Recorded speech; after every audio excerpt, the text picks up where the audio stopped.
Den herre, vi skal møde nu, er selvskreven til at være her, og han er selvskreven til at være en del af starten og af premiereudgaven, som er den, vi laver nu. Fordi hvis der er en mand, der i den grad står som en bro i sig selv, og som en brobygger mellem forskellige genrer og forskellige tider, så er det den herre, vi har her. Og hvis der er en mand, der har illustreret, hvad det vil sige at gå ind og lave sangskrivning, som flytter tingene og efterlader tingene et andet sted, end de var, før han kom til, så er det Sim Christensen, mine damer og herrer. Tak. Tak, tak, tak, tak.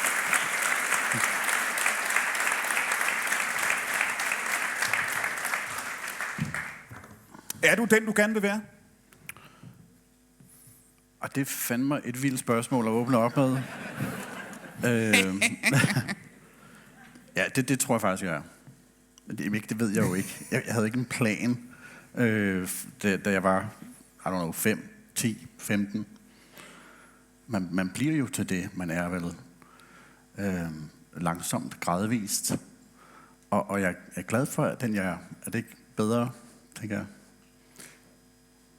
Hvor ofte, når du ser tilbage nu, har du ændret billedet af den, du gerne vil være? Hvis vi går tilbage til jeres debut og jeres kæmpe gennembrud, vi skal tale om det om lidt i starten af 90'erne. Den, du drømte om at blive dengang, drømmer du om at være en anden nu? Har dit billede, har dit endemål eller dit idealbillede ændret? Jeg tror ikke, jeg har været så fokuseret på at se mig udefra. Så det er ligesom et behov, som har meldt sig fuldstændig automatisk, som har styret det hen til, hvor det skulle være. Og igen, det er jo derfor, at jeg er blevet til den, jeg er gradvist. Jeg har ikke tænkt over sådan, nu, det vil klæde mig at gøre sådan og sådan, så nu går jeg ned ad den her vej, bare for at jeg kan blive set sådan. Nej. Nej, det kan jeg slet ikke genkende. Jeg interviewede Thomas Helmig på et tidspunkt, hvor han sagde, at man bliver påvirket af det, der sker. Man kan ikke undgå at blive en anden. Man kan ikke undgå at blive påvirket af succesen eller opmærksomheden eller af det, der foregår på scenen. Altså ideen om, at man ligesom kan fastholde sit private, personlige selv uden for at være den eller bevare den, man ville have været, hvis man ikke havde været en del af det. Det er simpelthen en illusion. Altså ligesom det private kan påvirke, hvem man er forhåbentlig på scenen, så går det også den anden vej. Er det rigtigt?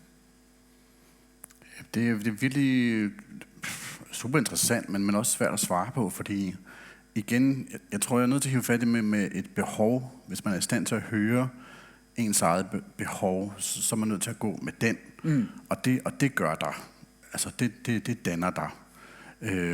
Og så kan man sige, at jeg har været heldig, fordi at det, jeg så har haft et behov for at gøre, det har rent faktisk også været et behov for at lytte på. Og så er det ligesom synkroniseret i en eller anden grad, ikke? Så der har jeg jo været enormt heldig. Men så kan man så også sige, at fordi jeg har været så ærlig i forhold til det behov, er også en ærlighed, man kan relatere til. Og jeg har altid været helt fast troende på det fakt af ærlighed. Altså, den kan alle mennesker mærke. Også selvom de ikke er klar over, at de mærker den. Sådan havde du præcis lige sådan, da du var 20 år gammel? Det kan jeg ikke vide, men jeg har været ærlig over for mig selv. Ja. Og det har jo ikke været udspekuleret. Der har været nogle impulser, kan man sige, i en tid, som har påvirket mig til at være på en eller anden måde. Fordi jeg er også et form for produkt af min tid. Så da disse ligesom får deres debut, der har vi jo allerede været i gang i, jeg kan ikke huske, 3-4 år af noget, og i mange forskellige retninger. Så kommer der nogle impulser fra USA med noget langhåret rockmusik, som vi identificerer os med, uden at være en del af deres miljø. Men sådan musikalsk udtryk, det vil vi gerne også. Så tager vi lidt ind af det, og så viser det en ny vej, ikke? Og i forhold til det, som du er formet af, du nævnte lige før en af de første koncerter, du kan huske, at du var til? Og hvad for noget der? Ja. Nå ja. Med dine forældre? Yes. Da du er? Jamen, jeg har jo været 7-8 år, og det var Shubidua. Ja. Tivolis koncertsal. Hed det en matiné-forestilling? Er det ikke det hedder? Jo. Eftermiddags. Ja. Det gjorde de jo. De spillede om eftermiddagen over om aftenen. Det var et bredt publikum. Ja, jeg kan ikke huske så meget andet, end jeg var fascineret af det. Hvad påvirker dig der i de allerførste år? Altså før... Jeg tror, i 81, der er jeg allerede i gang. Ja. Jeg er allerede besluttet på, at det er en vej, jeg skal. Det er ikke Shubidua, der gjorde forskellen den eftermiddag der. Det havde de måske gjort et par år før. Ja, altså... Men det vil også sige, du kan i virkeligheden næsten ikke huske et tidspunkt, hvor... Nej, det kan jeg ikke. Altså, min far havde en beskeden, men ret god pladesamling, som blev luftet tit, og det satte mig i gang. Skabte en interesse, lod mig høre kaldet, og man må være så fri. Jeg tror i virkeligheden også... Så er der sådan nogle små milepæle, for eksempel, da John Lennon bliver skudt. Slutningen af 1980, der er jeg 6,5. Der kommer enormt meget opmærksomhed på John Lennon og Beatles. Lige pludselig kommer der et billede på den her musik, jeg allerede har kendt i flere år. Der er noget med nogle guitarer, der kommer meget i det der monopolfjernsyn med de der 4 glade drenge, der står og synger. Der er sådan mange indtryk, som bare er med til at bygge på selvsikkerheden i det kald, jeg nok allerede har hørt på det tidspunkt. Har du på det her tidspunkt, Tim, et billede af, at fordi det er jo i virkeligheden et ekko af Beatles, der kommer slående igennem der. Ja. Ikke? Og der er noget i den tid her omkring 1980, hvor det jo i hvert fald på nogen stræk føles som om det er lang tid siden. Ikke for alle, men der er godt nok sket meget. Der er sket meget i musikbranchen, der er sket meget i mediebranchen. Og når man befinder sig i starten af 80'erne, så føles det som om, at 60'erne er altså lang tid siden. Så er det blevet trukket tættere på siden på en eller anden måde, men det bevæger sig lidt. Kommer et bølger, ikke? Nogle retro-bølger, ja. Har du en oplevelse af på det tidspunkt, at du er gået glip af det rigtig fede? At du er gået glip af de rigtig gode år, og det havde været sjovere at have været der 10-15 år før?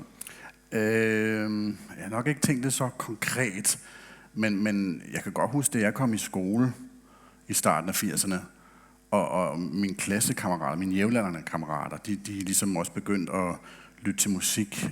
Så var det jo, hvad der var på hitlisterne på det tidspunkt. Ja. Så var det Duran Duran, og så var det Wham, og hvad fanden der nu var, ikke? Og det sagde mig intet på det tidspunkt. Jeg kunne bedre lide min fars plader, ikke, som var 20 år gamle på det tidspunkt. 10-20 år gamle, i hvert fald bagud. Ja. Og der kan man sige, det kunne jeg måske godt have følt mig lidt alene med. Men det var jeg også ligeglad med. I må selv, om I vil lytte til det der nutidige lort. Jeg er her, det synes jeg er meget bedre. Det taler til mig.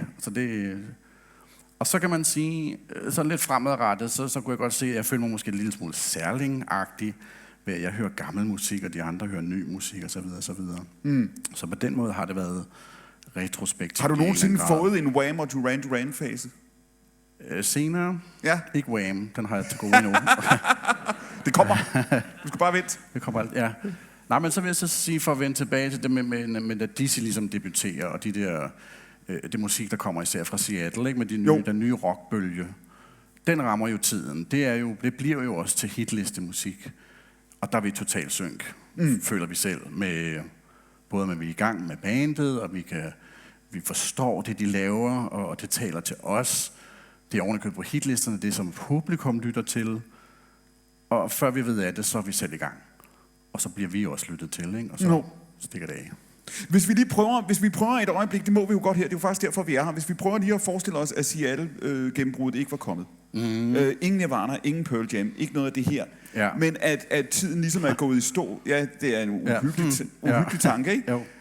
Men hvis tiden var gået i stå, som verden så ud på det her tidspunkt i slutningen af 80'erne, hvad så? Fordi den måde, du beskriver det på, er, at det også er en port, der åbner sig for jer, ikke? Ja, det er en hånd at holde i på en eller anden måde, ikke? Fordi når man er 17-18 år, ved man så egentlig, hvem man er, for så vende tilbage til de første ting, vi snakkede om.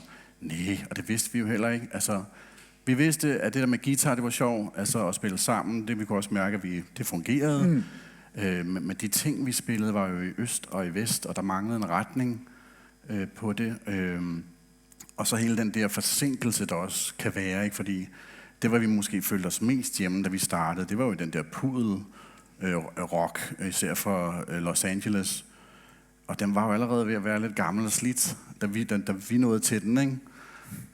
Og det var måske også derfor, at Seattle-tingen kom ind fra højre og slog alt hårdlagt bands ihjel med det samme, og så var der plads til noget nyt, og vi kunne gå ind og holde i hånd med det i stedet for.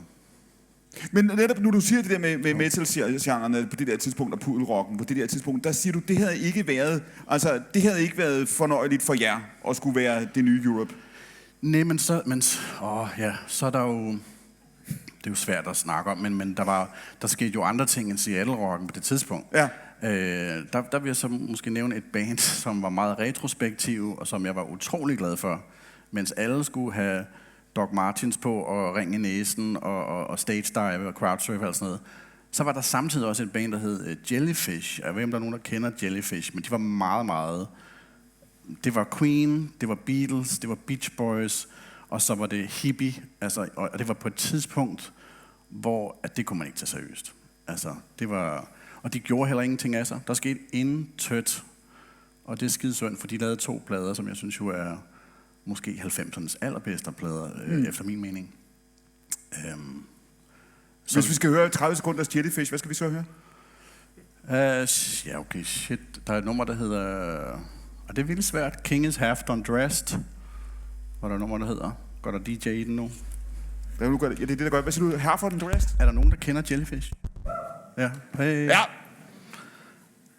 Jamen det, så lad mig sige, det har altså mine varmeste anbefalinger, begge plader, hvis man er glad for Beatles, Queen, Beach Boys og bare melodisk rockmusik. Albummet hedder Belly Button. Det var den første, ja. Kommer der 30 sekunder af The King's Half Undressed. 1990 er det her, og man kan jo høre sådan sen 90'er Britpop og indie-scener og sådan noget i det her, ikke? De er 5 år for tidligt, hvis de havde været med på det tog, ikke? Jo. Og så de opstår så i midten af hele den der grunge-ting. Okay, altså, der er ikke nogen plads til dem jo. Men det er også med, nu nævner jeg dem, fordi nu snakker vi om det der med, hvis grungen ikke havde fundet sted. Ja. Hvad så?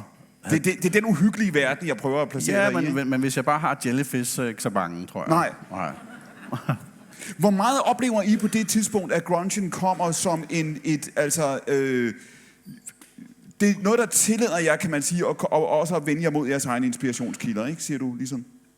Jo, ja, altså man kan sige meget af grungen, og måske Soundgarden, tror jeg, for vores del især, havde jo godt fat i inspirationen fra Black Sabbath og Led Zeppelin og sådan noget, som jo var de der bands, som vores forældre lyttede til, og som vi var så glade for, men som var ude af vores egen tid. Mm-hmm. Og nu kommer der nogen og sætter en dags dato, altså sådan i hvert fald en aktualitet på det. Mm. Og så, det er vores undskyldning til at gå all in og føle os relevante, måske i virkeligheden. Hvor meget på det tidspunkt, fordi det er jo nogle år, hvor den kolde krig er under afvikling, ikke? Muren falder, Sovjetunionen bryder sammen, der er en EU-union, der bliver oprettet i 1992. Hvor meget figurerer det, at det er så begivenhedsrige år i jeres univers på det her tidspunkt? Hvor meget fylder det for dig? Jeg tror, vi er vi var for unge på det tidspunkt til sådan virkelig at forholde os til den slags. Det handlede jo om at være ung, og det handlede om at feste, og det handlede om især musik. Så selvfølgelig har vi været bevidste om ting, der foregik i verden, men vi har ikke været særlig... Vi er ikke gået alt for langt ind i det virkeligheden. Så det har ikke haft nogen indflydelse. Hvor enige er I på det tidspunkt? Du siger, før grungen kommer, så er I på vej i forskellige retninger, eller I har forskellige inspirationskilder, du synes, det peger i forskellige retninger. Hvor træffer I bandet på det tidspunkt? Drager I de samme konklusioner, da grungen kommer? Går I pludselig så i den samme retning, eller får det samme billede af, hvad det I sådan nogenlunde. Det var Martin, bassisten i bandet, som bragte den der Soundgarden-plade på banen og spillede for mig. Og så har du hørt det her? Ja, wow, hvad fanden er det? Og det var super fedt. Og så frem og tilbage. Søren på trommerne, han var ikke lige så nysgerrig, og er det stadigvæk ikke særlig meget, faktisk. Han hang bare lidt på, men det var måske Martins og min energi og nysgerrighed, som fik det i en eller anden retning. Og når du lytter tilbage nu til debutpladen, ja. Hvad tænker du så? Det er noget tid siden, jeg har hørt den, altså på plade. Jeg spiller jo numrene, mange af dem stadigvæk. Ja, hvad fanden tænker jeg så? Jeg kan godt høre en god energi. Jeg kan høre vilje, og jeg kan også høre en ungdommelighed, som jeg synes er enormt charmerende. Det er ikke forfærdeligt mange år siden, 3-4 måske år siden, hvor vi stod i øveren, og vi har et ret fint øvelokale med, hvor vi spiller med sådan nogle in-ear monitors, og så lyder ret godt. Nærmest pladekvalitetsagtigt, når vi øver. Og så spillede vi et af de numre, vi ikke har spillet så meget, fra den første. Og så det var sgu skægt at prøve. Hvad skal vi så ikke lige prøve denne her? Og et andet nummer, som også var fra den debutpladen der. Og det er også sjovt. Og så er der lige pludselig en, der siger, altså vi har jo alt gearet. Kunne det ikke være sjovt bare at genindspille hele den plade, og så udsende den, og så se, hvordan folk reagerer? Taylor Swift-agtigt, kan man sige. Gør hun sådan noget, eller hvad? Ja. Altså den 30 år senere, så de der gamle mænd, der står og spiller deres debutplade, se hvad der... Altså, jeg tror, den vil være lidt tungere, tænker jeg. Altså sådan i tempo. Nu siger du det der er en god energi, ikke? Det vil så sige, det synes jeg jo stadigvæk, der er. Det er en anden slags energi, men der er en god energi. Det er jo ungdommeligheden, der gør forskellen, tror jeg. Jeg spurgte dig før, og jeg sagde det der med, om du er den, du gerne vil være, ikke? Ja. Og så siger du har aldrig set dig selv udefra på den måde. Nej, men nu tvinger du mig. Hvad? Undskyld? Du tvinger mig til at se det lidt nu, ikke? Men jeg tænker på, i forhold til sangskrivningen, og i forhold til pladen, vil det være rigtigt at sige, at I ser bandet udefra, eller I ser sangskrivningen udefra, også, altså at I bruger også at der er det mere legitimt, kan man sige, at tænke i, hvordan vil det her virke, eller hvilken følelse skal det give os? Det er virkelig svært at svare, især når det er så lang tid siden, men det er jo noget med, igen det der, hvad tiden viser noget, og så kan man føle sig på plads i den, eller ikke på plads. Så jeg tror, vi føler os aldrig rigtig på plads i den, indtil det der Seattle-race startede. Plus, altså, jeg havde jo stadig min Beatles-ting med mig, ikke? Altså, som der heller ikke rigtig, det passer heller ikke rigtig nogen steder. Så startede jeg jo på sådan noget musikskole med...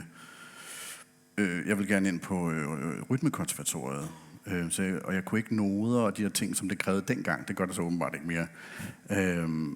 Så jeg skulle ligesom forberede mig. Så jeg gik på sådan en musikskole i et års tid, måske 2, jeg kan ikke huske det helt, hvor man lærte især masser om jazz og fusion og skæve taktarter og sådan noget der. Så det, blandet sammen med Beatles, blandet sammen med Nirvana, Pearl Jam, Soundgarden, Alice in Chains, så har vi Dizzy anno 93. Så vi er jo et produkt af, blandt sammen med selvfølgelig også os 3 i bandet.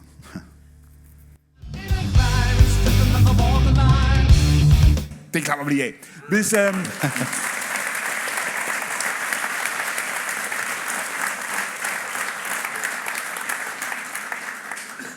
Det, der er sjovt ved det her, er jo også, du hører andre ting i det her nu. Du hører også andre genrer i det her, og andre ekoer af det, end I gjorde dengang. Ikke? Ja.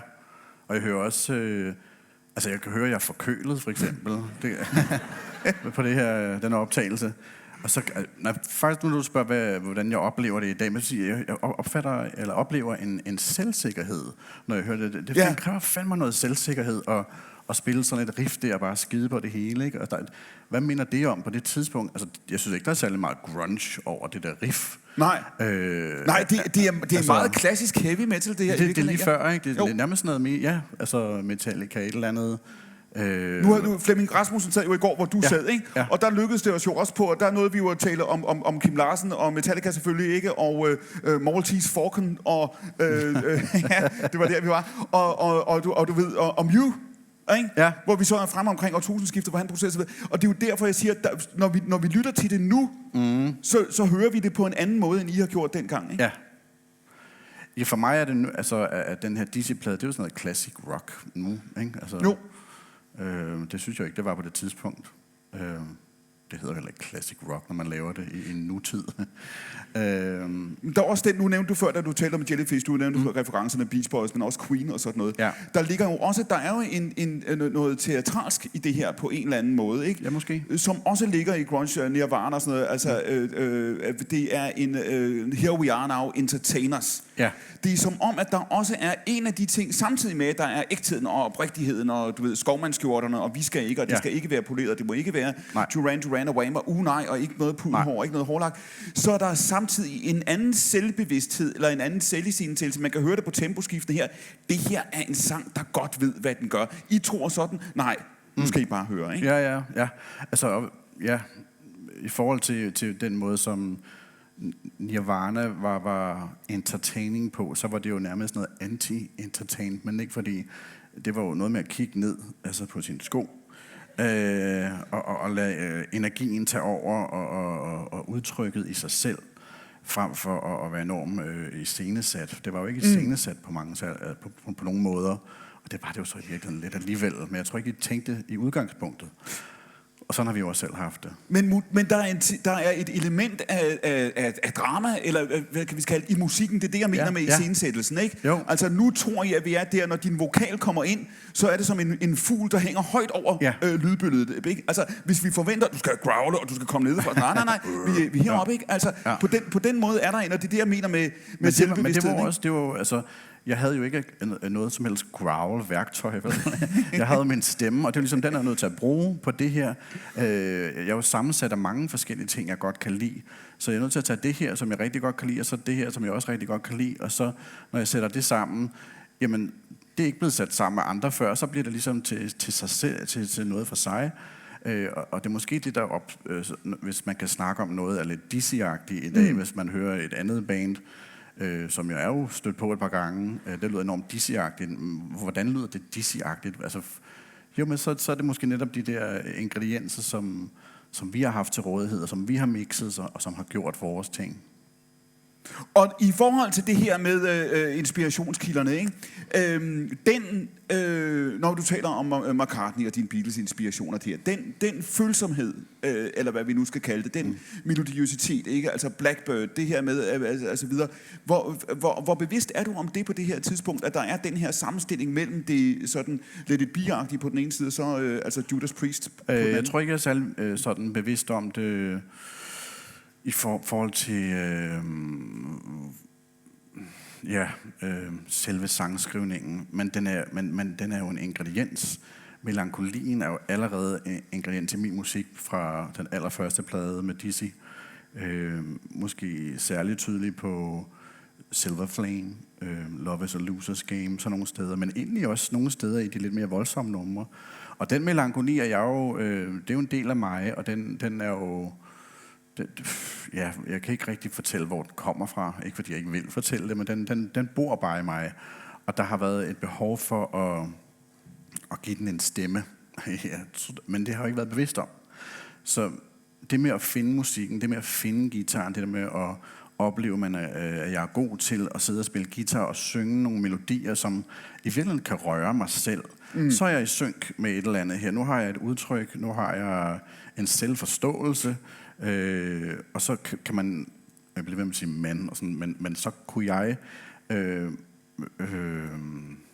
føle noget. Eller ja, det bliver lidt, men det er jo svært at forklare. Hvor meget kan du sige, den her melankoli, du ligesom... I dag er jeg meget mere bevidst om den. Ja, mere end dengang. Meget, meget mere. Er der tidspunkter på det her tidspunkt i jeres karriereteam, hvor du sætter dig ned og tænker, nu skal jeg skrive et optempo glade nummer, som bare er, altså som ikke har en stænk af det melankoli? Nej. Vi har ikke tænkt det sådan. Er der nogle af de numre, du overhovedet kan lide? Altså, hører du nogensinde et nummer, hvor du tænker, ej, det der kan, eller... Nej, jeg ved, men altså...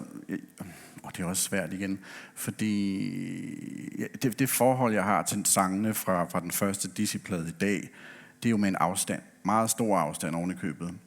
For eksempel Waterline, den spiller vi jo stadigvæk. Det er sjovt at spille den. Det er især sjovt at spille den, fordi folk reagerer på den. Og den ting, vi får tilbage. Vil jeg stå og spille det nummer, hvis det var brand new... og ingen kendte den, eller det var sådan en underlig, obskurt nummer. Nej, det ville jeg måske nok ikke. Og hvad er det, det er på ingen måde svar på dit spørgsmål, det kan jeg godt høre, men jeg... Thomas Helmig har jo sagt, at man kan skrive sange nu, hvor du har brændt mig af hans eksempel, ikke? Ja. Hvor, som han siger, det er et træ, der er blevet plantet, og man står i skyggen af det træ, ikke? Claes Antonsen siger, at Thomas behøver bare at vende mikrofonen om, så synger publikum, de spiller bare. Ja. Og så er det den oplevelse, du har? Ikke i lige så voldsom grad som Thomas Helmig. men han, det er jo også... Altså, det er på dansk. Det bliver måske mere... Han er mere konkret også. Også i sit sprog. Altså, tekstsprog, ikke? Altså, så jo, folk kan sagtens synge med på Waterline og nogle af de andre mest kendte sange og sådan noget. Men vi har ikke den samme synge med fest. Og den er jeg heller ikke interesseret i. Jeg synes, det er dejligt, hvis folk gør det, men det er ikke det er. Da I ude igen, jeg så jer spille, det må måske til 2016, kan det passe, ikke? Det kan godt passe. Og da I pludselig står der på det tidspunkt på 20 års afstand, ja. og der står, jeg ved ikke, hvor mange tusind mennesker på Roskilde, eller hvor de står, og synger de her numre tilbage til jer. Ja. Er det så, opdager du, er det en anden sang nu, på grund af det, du får tilbage, eller den betydning, den har for folk? Ja, det gør jeg nok. Og ser, hvad... Jeg bliver rørt over også levetiden. Fordi... Hvornår var det? Det har nok faktisk været i 16 på Roskilde, når du selv nævner den.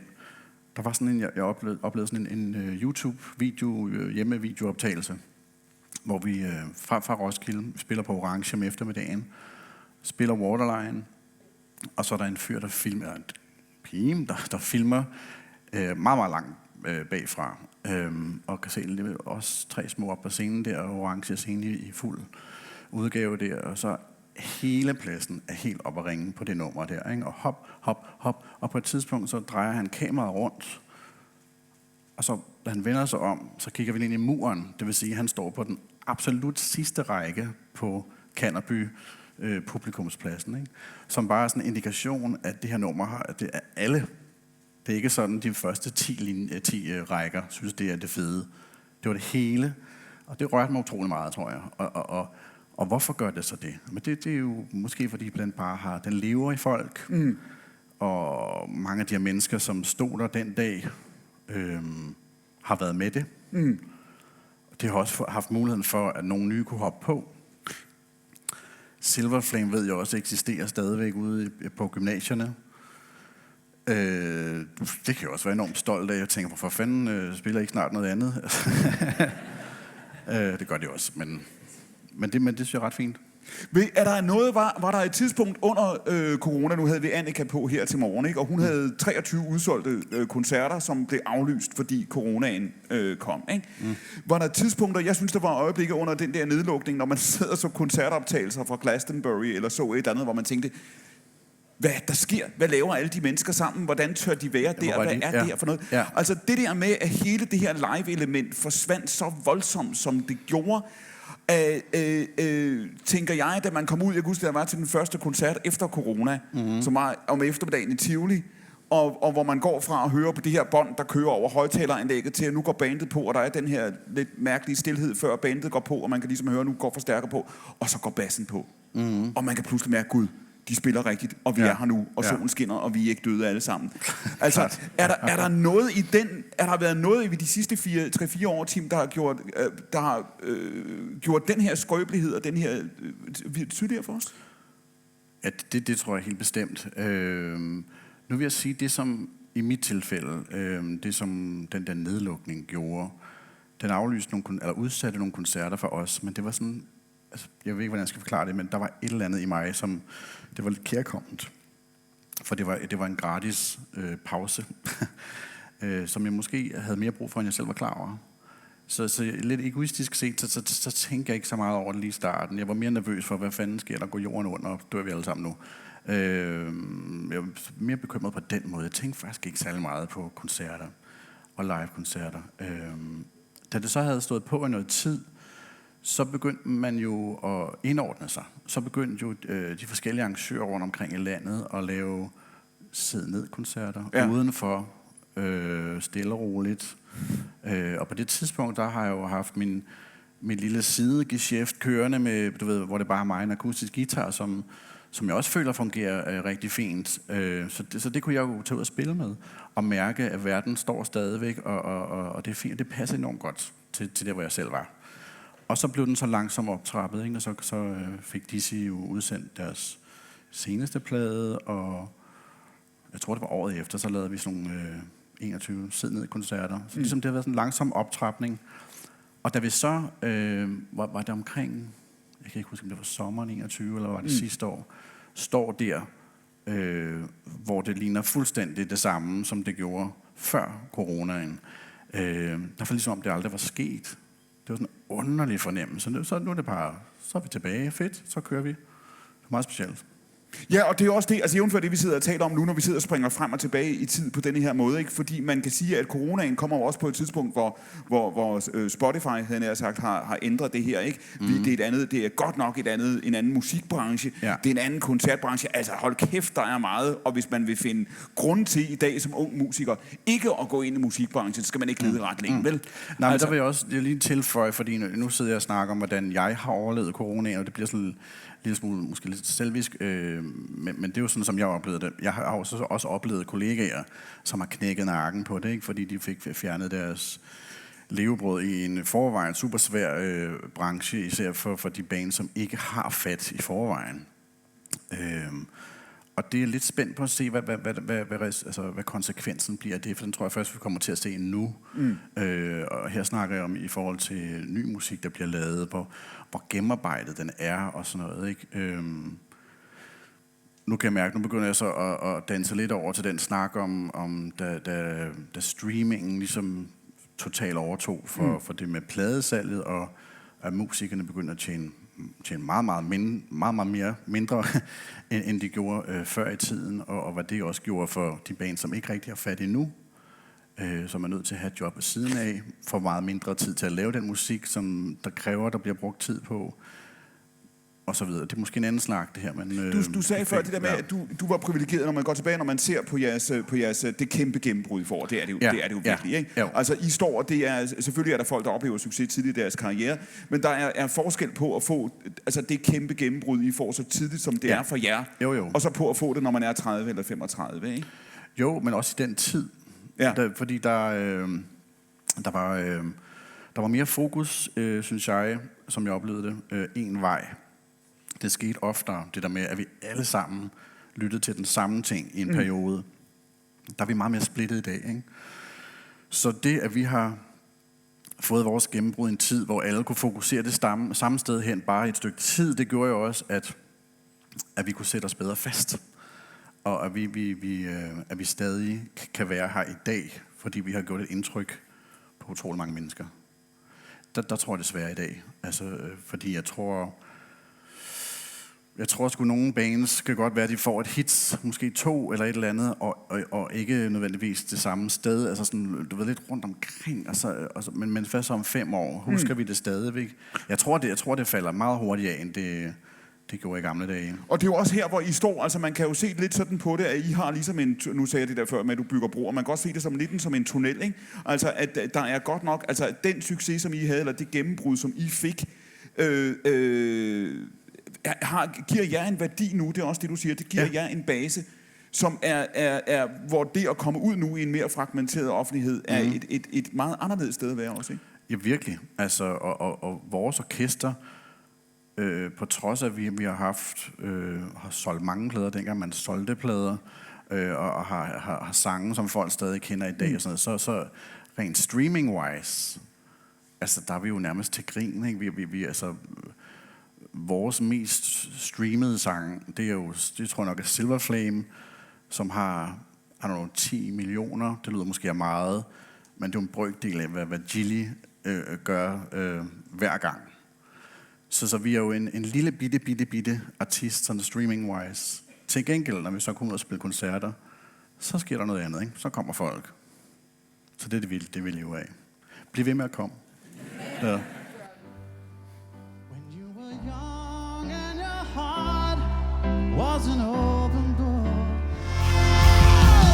Men klapper lige det. Hvis,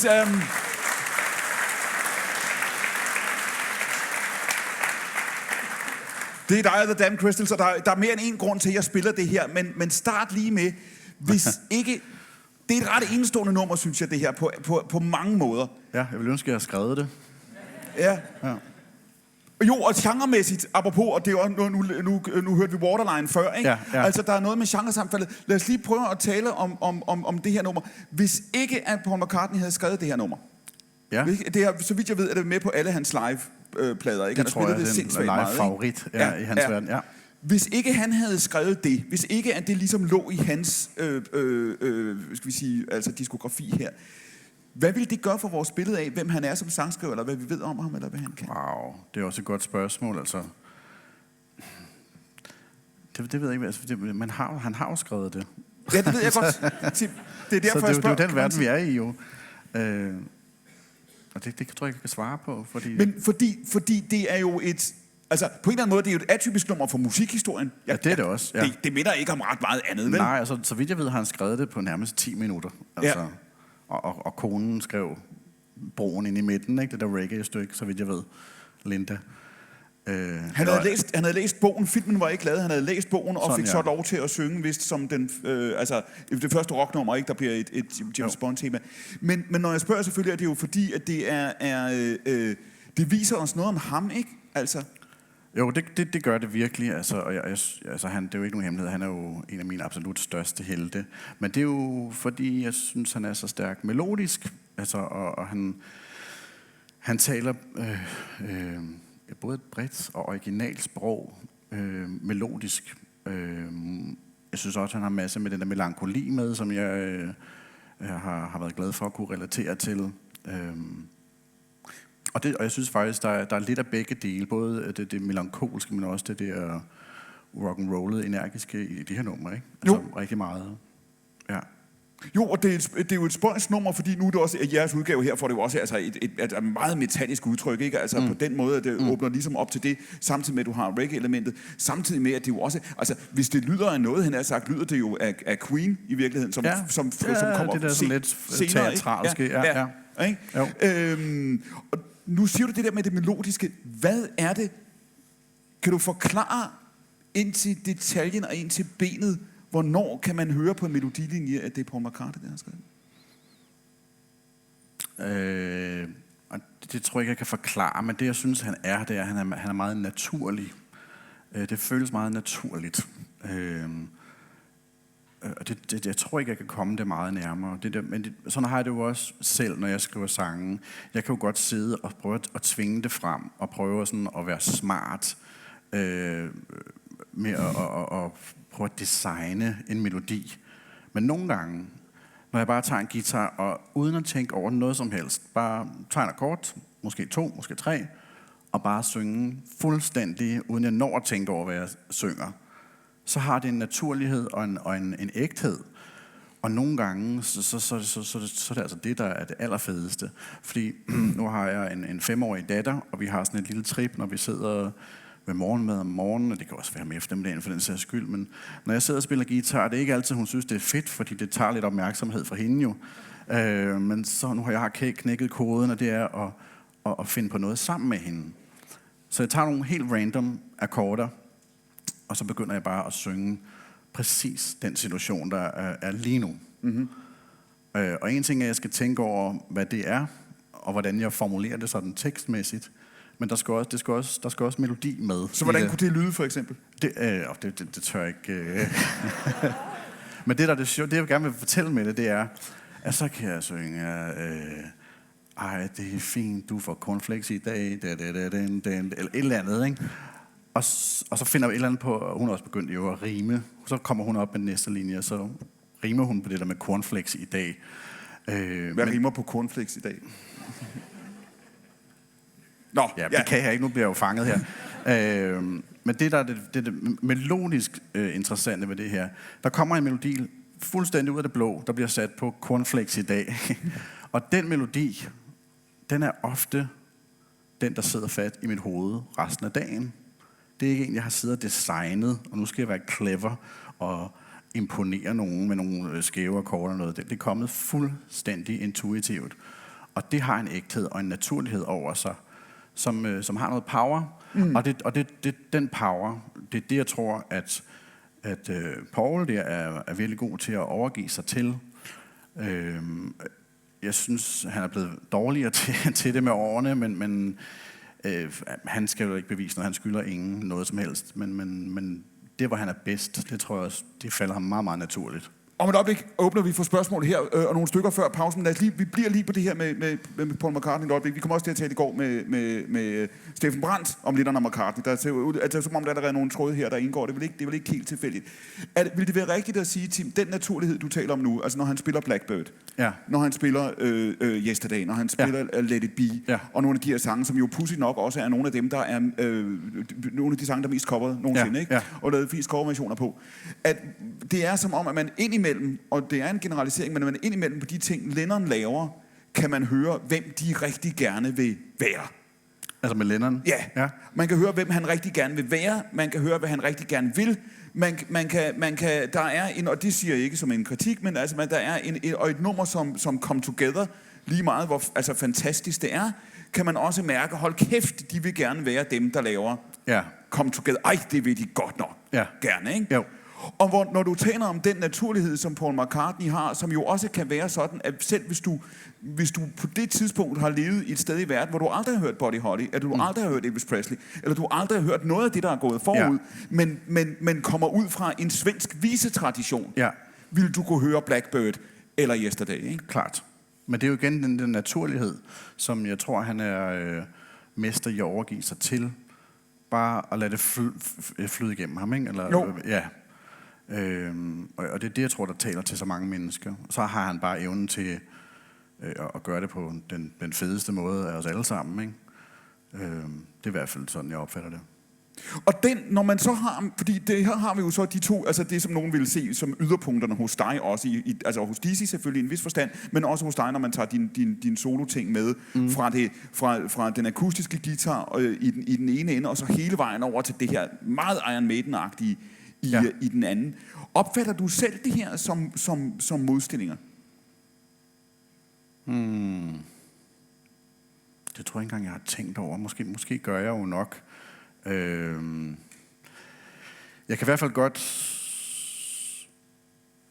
det er virkelig svært at svare på. Jeg kan sige så meget, at dengang, at Dizzy havde stået på i nogle år, og der var jeg ved at køre død i det, som det var, og havde et behov for at måske dyrke den der melankolske side endnu mere, blive mere Beatles-agtig og sådan noget, og det var de to andre ikke med på. Og det var også derfor, så parkerede vi det orkester, eller jeg parkerede det for os. Er det noget, jeg piller mig ind, eller er der en af de andre, der har det sådan, det er lidt en Iron Maiden-test? Søren er meget Iron Maiden.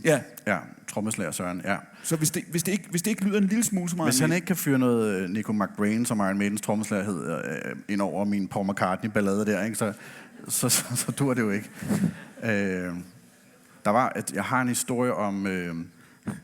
den tror jeg, det kan være, nogen har hørt den før, men Love is a Loser's Game, som det er jo en ballade, og det er måske en af de sange fra vores debutplade, som måske minder mest om noget, der kunne komme senere i karrieren under mit eget navn.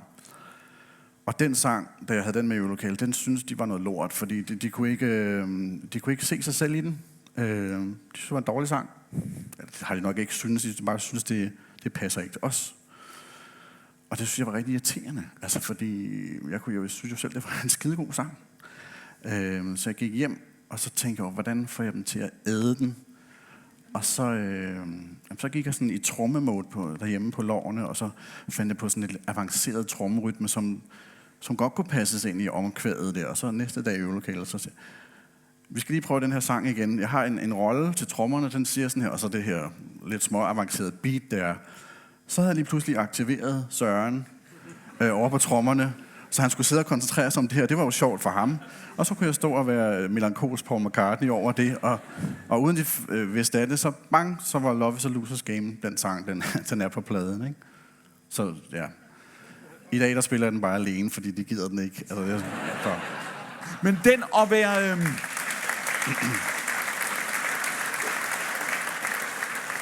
Vi talte om det med Flemming Rasmussen i går, ikke? Hvor vi talte om det der med, at det ikke de mest ekvilibristiske musikere i rock de sidste 60 år har vi aldrig hørt om. Eller næsten ikke hørt om, ikke? Det er ikke dem, der efterlader det største indtryk. Og i det øjeblik, man har et band, det var det, Flemming snakkede meget om, så er der noget ved det band, der er noget ved de mennesker sammen på den her måde. Det kan godt være enkeltvis, det er ikke nødvendigvis, men der er noget med det. Når der er den her, altså Iron Maiden-test, kan man sige, at det her, det er også med til at gøre Dizzy til det band der, ikke? 100%. Altså, jeg tror ikke på, at jeg vil kunne have udsendt de sange, der er på den første Disney-plade alene, og komme i nærheden af den succes. Det er så meget deres personlige præg, og den forskellighed, der ligger i Martin og Iron Maiden-testeren over på trommer. Det er ikke som gør, at der er noget for alle. Ikke? Fordi... Og det sender også dig afsted. Det sender dig hjem med en ny opgave, ikke? Ja, det inspirerer mig jo også. Altså, og der er jo sådan en synergi i et band. Sådan har jeg det i hvert fald. Jeg vil jo også gerne... Nu snakker vi om det der med at være bevidst om, hvordan man tager sig ud og prøver at regne den ud. Ja. Og sådan noget. Ja, der er over for Søren og Martin. Jeg kan godt lide at imponere dem. Jeg kan godt lide at forføre dem. Så nogle gange, hvis jeg sidder derhjemme med en akustisk guitar og prøver at finde på et eller andet nyt, jeg synes, vi skal prøve, så kan der ofte godt ikke ske noget som helst. Men hvis jeg sidder præcis på samme måde i en sofa, hvor de sidder, og måske bare sidder på deres telefoner og whatever, og vi ikke spiller, men bare det, de ved, de er der, så sker der et eller andet i mig, så skal jeg imponere dem. Og lige pludselig så opstår der et eller andet. Og så der er jo et eller andet i det der med fællesskabet.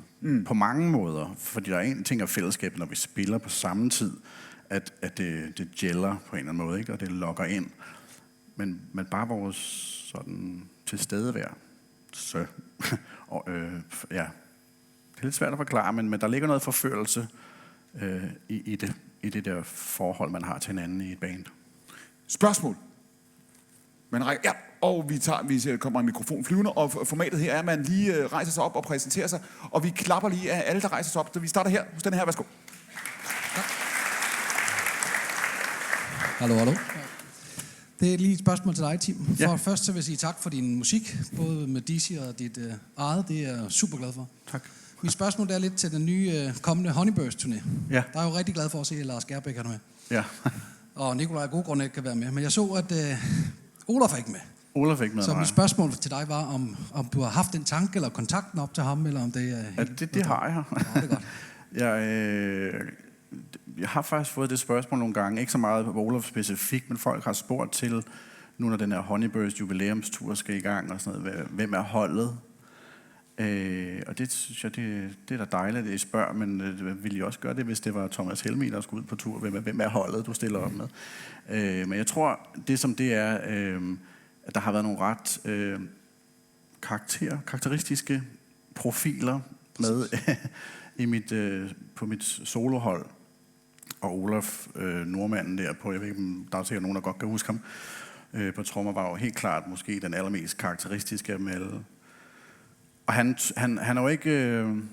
han er med på nogle af numrene på Honeyburst-plade, men ikke den hele. Han var til gengæld med i det band, der turnerede den plade dengang. Præcis. Så min første tanke... Jeg mødtes med Lars som det første til en kaffe og sagde, hvordan griber vi det her an? Skal vi ringe til Olaf? Skal vi ikke ringe til Olaf? Skal vi noget helt andet? Hvad skal vi? Vi blev hurtigt om, vi skal ringe til Olaf. Så jeg ringede til Olaf og sagde, hvad så? Sådan og sådan, og kunne det ikke være sjovt? Og det synes han virkelig kunne. Så det var ligesom, så kørte det. Og så kom en uge senere, så kom der desværre en e-mail fra ham, at nu havde han tænkt, at der var for mange bands, han havde gang i Norge, og også for mange børn, han skulle passe efterhånden op. Så han kunne ikke se sig selv tage 2-3 måneder ud af det, og det er jo fair nok. Altså, vi er jo nu er vi voksne, nu har vi nogle andre ansvar og noget, ikke? Og det havde været anderledes, hvis vi havde været 25, tror jeg. Lidt ærgerligt, og den skulle jeg også lige æde, fordi så var planen lige pludselig noget andet. Så jeg gik i tænkeboks og har lavet en anden plan nu. Det skal nok blive rigtig godt også. Vi glæder os lige meget hvad. Det er godt. Når I træffer de der, vi tager på mikrofonen, du har markeret her, ikke? Lad mig lige prøve at spørge dig opfølgende her. Det der I gendanner Dizzy også, kan man sige, der gør I jo ligesom det, som der har været utallige opfordringer til i den mellemliggende periode. Der har været grund til at gøre det, og grund til ikke at gøre det. Når du vælger i dag, apropos spørgsmålet her, når du vælger i dag, hvem vil du gerne indspille med, hvem vil du gerne med på turné med, osv. Hvad vælger du efter? Selvfølgelig, at man er dygtig, man også har noget personlighed, og der er noget kemi, både spillewise, men sgu også af de ting, man kan grine af i en turbus, og svinger man som mennesker. Det sidste, der er jo sat et hold nu til den her tur, og der er 2 helt nye med. En trommeslager og en bassist, som jeg nærmest ikke kender. Vi har spillet nogle gange De spiller fantastisk. Vi har stadig et stykke vej med at spille os ind på hinanden, og vi aner ikke rigtigt, hvad vi griner af sammen endnu, vel, men det kommer nok forhåbentlig. Tager du dig selv i at blive bange over det, altså når du beskriver Dizzy før, hvor I også har de forskelligheder, og der er den dynamik, som man på en eller anden måde skal respektere. Er du bange for at blive malig? Er du bange for at også ende et sted, hvor folk ikke tør sige dig imod?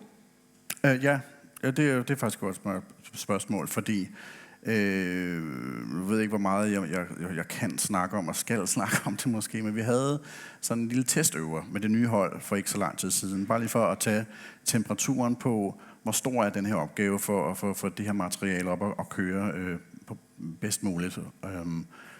Og der kunne jeg godt mærke, at de her 2 nye musikere, der var og er måske stadigvæk en ærefrygt, som lige skal pilles af, før de kan få deres skuldre ned, og vi virkelig sådan kan spille sammen.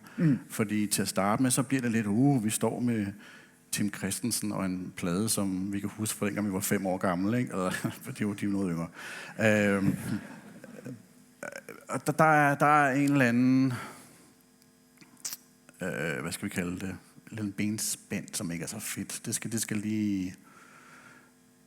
Svarer det på spørgsmålet? Ja, var det noget andet, du mente? Nej, præcis. Nej, altså... Jeg har ikke brug for, at folk bare snakker mig efter munden. Det har jeg virkelig ikke, for det giver ingen udfordring. Der skal være modspil på. Alright, værsgo. Tak. Ja, også. Tættere på mikrofonen, tak. Ligesom der blev sagt før, tak for din musik og din tilstedeværelse i dag. I snakkede lige om naturlighed i McCartney og din måde at skrive på. Og jeg tænker, tror du, at den er kommet, fordi I begge to har dyrket musik så voldsomt, som I har, eller er den medfødt? Eller bare helt... Det er et super godt spørgsmål. Jeg tror på, det er en blanding. Jeg tror godt, kan man være født med det? Det er jo et godt spørgsmål. Altså, det er ikke til at sige, men der ligger i hvert fald nogle kræfter, og man bliver jo tiltrukket af et eller andet, som man ikke nødvendigvis kan definere, eller i hvert fald forklare. Det synes jeg er virkelig svært. Fordi hvis man er i den lykkelige og heldige situation, at man på et tidligt tidspunkt i livet hører et kald til at gå i en eller anden retning, hvorfor hører du det? Hvorfor hørte du ikke noget andet? Det er jo svært at sige. Men man spurgte engang Elton John, hvad nu hvis du ikke havde haft talent? Hvad så? Hvad så, hvis du ikke havde haft talent? Fordi hele hans musik, hele hans liv har været den her musik. Og så svarede Elton John, så ville jeg være blevet ham, ekspedienten nede i pladeforretningen, der vidste det hele om alle pladerne. Ja. Fordi du bliver ved den er jeg med på, det gider også godt. Ja. Og fordi du har flere gange sagt, Tim, allerede, du har flere gange sagt det med, at du føler dig heldig og privilegeret i virkeligheden. Jeg føler mig heldig i den grad, at jeg har hørt et kald. Ikke? Jeg har været lydhør over for et kald. Og det kald det hele hænger jo sammen, fordi at jeg så hører et kald for at skulle spille noget guitar, spille noget musik, så sætter jeg mig ned, og det føles jo godt. Det føles godt, og jeg har nemt ved det, og jeg har en lyst til det. Jeg har lyst til at blive bedre hele tiden, og det føles naturligt for mig, og det føles... Alle de her ting, det spiller ligesom sammen, og det er jo med til at skubbe det frem. Så det man kunne mærke, at man rent faktisk har talent, også at være lydhør over for det, og så dyrke det. Bare dyrke, så godt man nu kan, ikke? Når du taler om det der med, at du siger, at det falder dig naturligt fra starten, hvad har ikke, men samtidig siger du også, at du gerne vil blive bedre. Altså kan du give et eksempel på, hvor du siger, jeg vil kunne spille guitar på den der måde, jeg vil kunne lave det der, og hvor det faktisk er svært? Jamen også at udforske, ikke? I det med at skabe musik, lave musik, komponere musik, udforske, fortælle historier, gøre dem mere og mere detaljerede, overraske mig selv, alle mulige ting. Udforsk det bare. Altså, så jeg selvfølgelig øve teknisk set på en guitar, så jeg får muligheden for at akkompagnere mig selv så meget som muligt. Kan du give et eksempel på noget, hvor du har tænkt, her har jeg overrasket mig selv, eller her er jeg på en eller anden måde lykkedes med noget, som jeg tænkte, jeg havde svært ved, eller ville være? Jeg ved ikke helt, om det er det bedste eksempel, men det første, jeg kommer til at tænke på, det var Jeg har aldrig set mig selv som en særlig dygtig sådan lead-guitarist, solo-guitarist. Jeg er ikke en shredder, som det hedder. Det går ikke lynende hurtigt, og som nogle af heltene kan finde ud af. Men jeg kan godt lide det melodiske i guitar-soloer. Men jeg kunne godt tænke mig også at kunne imponere en lille smule på det tekniske. Så dengang vi lavede, fra den første, da vi lavede Silver Flame, der var jeg bevidst om, at her har vi et omkvæd, et vers og et omkvæd, og så her til sidste sang, her skal være en guitar-solo. Og vi skulle i studiet næste dag, og jeg fik allerede lidt præstationsangst til, nej, nu, fordi så kommer soloen der, og så, hvad hvis jeg ikke kan præstere? Altså, hvad hvis jeg ikke kan imponere måske virkelig også mine 2 bandkammerater med at være en dygtig guitarist? Så jeg brugte hele aften, før vi skulle i studiet, på at komponere en guitar-solo, ikke? Så jeg tror måske, jeg har haft en eller anden instrumental demo af den, og så sad jeg og øvede mig til den, og så havde jeg simpelthen, i stedet for bare at sidde og improvisere og shredde og whatever, så komponerede jeg noget i stedet for. Og den øvede jeg så, og øvede. Og næste dag, da vi kom i studiet og skulle indspille Silver Flame, så sagde jeg jo ikke noget om, at jeg havde øvet en guitar-solo hjemmefra. Så den kommer lige fra hoften, den her bare. Ja. Så spiller den guitar-solo, som der er på i dag, og det var sådan lidt okay imponeret. Okay. Ved de nu, at du havde øvet det hjemmefra, eller det? Det ved jeg faktisk ikke, om de ved. Det finder de ud af nu, kan man sige. Spørgsmål mere? Ja, herover. Før vi går til pausen. Værsgo.